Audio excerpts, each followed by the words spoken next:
গতকাল 1/8/2026 তারিখ অনুমান রাত 8টার সময় ডিবি সাইবার ক্রাইমের একটি চৌকস দল গোপন সংবাদের ভিত্তিতে বসুন্ধরা আবাসিক এলাকায় একটি ফ্ল্যাটে অভিযান পরিচালনা করে।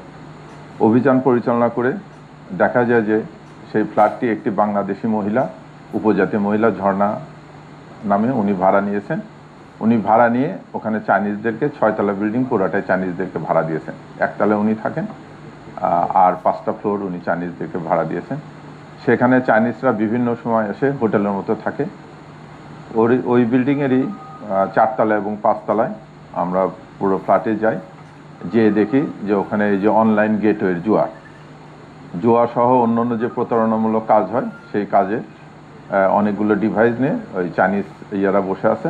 ওখান থেকে আমরা যে সমস্ত ডিভাইস জব্দ করছি এই অবৈধ কাজ ব্যবহারের জন্য 14টা ল্যাপটপ, 16টা মোবাইল, 6000-এর ওপরে আমাদের বিভিন্ন প্রোভাইডারের সিম, তারপরে গেটওয়ে মেশিন 20টা, বিদেশি মদও পেয়েছি আমরা ওখানে প্রায় 26 বোতলের মতো, আর ক্যাশ টাকা পেয়েছি 2,09,700 টাকার মতো।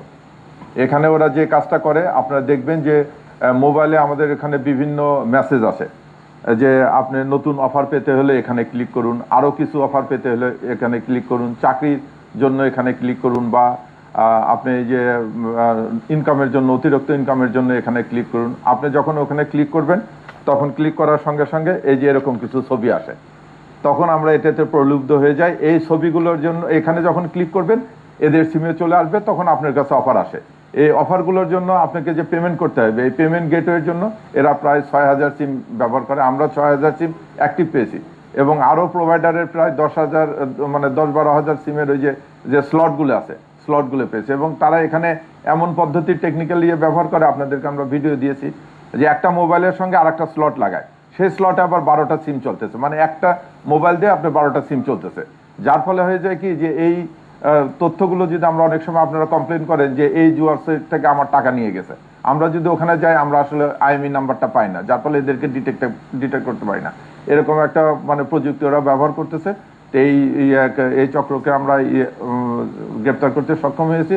এবং আমি এটা বলবো যে তাদের লেনদেনের যে ইয়েটা আমরা দেখলাম, আগামী 1 মাসে কিছু না হলে এটা বন্ধ হওয়ার জন্য হয়তো বাংলাদেশ থেকে 200 থেকে 250 কোটি টাকা পার হওয়া থেকে বেঁচে গেলাম। আমরা ওখানে যে প্রায় ঘন্টাখানিক অবজার্ভ করে দেখলাম যে পরিমাণ টাকা ট্রান্সফার হচ্ছে, তাতে হয়তো 1 মাসে এই একটা মাত্র গেটওয়ে দিয়ে ওরা 200 থেকে 250 কোটি টাকা বাংলাদেশ থেকে এই জুয়া সহ অবৈধ ইনকাম করে এখান থেকে পার করে নিয়ে যাচ্ছে। তো সেই চক্রকে আমরা গ্রেপ্তার করেছি। আমরা তাদের বিরুদ্ধে নিয়মিত মামলা দায়ের করেছি। আমি আপনাদের মাধ্যমে দেশবাসীকে বলবো যে এটি কিন্তু প্রতিদিনই হচ্ছে। এগুলো অনেকগুলো চাইনিজ কোম্পানি আর চাইনিজরা এসে এই কাজগুলো করতেছে। কাজে অনলাইন প্ল্যাটফর্মে লোভে পড়ে আমরা কিন্তু দিন দিন মানে সর্বশান্ত হচ্ছে। এই ব্যাপারে আপনারা সবাই জনগণকে সচেতন করবেন। ধন্যবাদ।